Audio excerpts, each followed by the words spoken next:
দর্শক, বিএনপির সমাবেশ নিয়ে আরো খবর জানাতে যশোর থেকে যুক্ত হচ্ছেন মারুফা রহমান। আমরা সরাসরি যাচ্ছি তার কাছে। মারুফা, বিএনপি মহাসচিব মির্জা ফখরুল ইসলাম আলমগীর কি সমাবেশ স্থলে এসে পৌঁছেছেন? বিস্তারিত জানাবেন।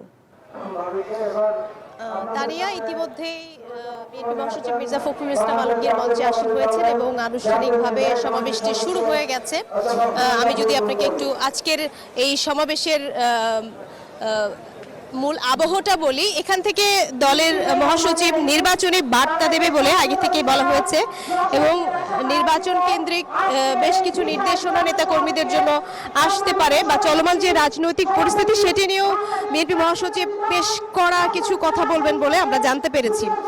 তো সেক্ষেত্রে এখানকার যারা আয়োজক রয়েছে, বিশেষ করে অরিন্দ ইসলাম অমিত, তিনি বলছেন স্মরণকালের শ্রেষ্ঠ রাজনৈতিক সমাবেশ অনুষ্ঠিত হবে আজকে এই যশোরের টাউন হল মাঠে।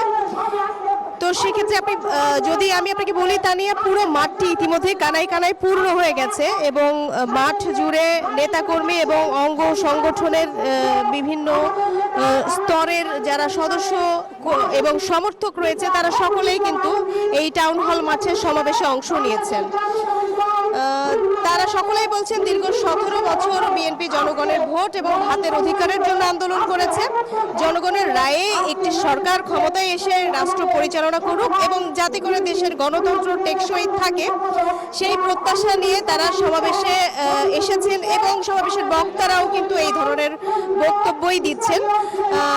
এবং এই সমাবেশ থেকে আজকে বিএনপির মহাসচিব মির্জা ফখরুল ইসলাম আলমগীর নির্বাচনী বার্তা দিবেন, সেই অপেক্ষায়ও রয়েছে এখানে লক্ষাধিক নেতাকর্মী এবং তাদের সমর্থক। নিত্যপণ্যের দাম সহনীয় রাখা, আইন শৃঙ্খলা পরিস্থিতির উন্নতি ঘটানো, দ্রুত গণতান্ত্রিক যাত্রাপথে উত্তরণের জন্য নির্বাচনী রোডম্যাপ ঘোষণা এবং পতিত ফ্যাসিবাদের নানা চক্রান্তের অপচেষ্টা মোকাবেলা সহ। মারুফা, আপনাকে ধন্যবাদ যশোর থেকে সরাসরি যুক্ত থাকার জন্য।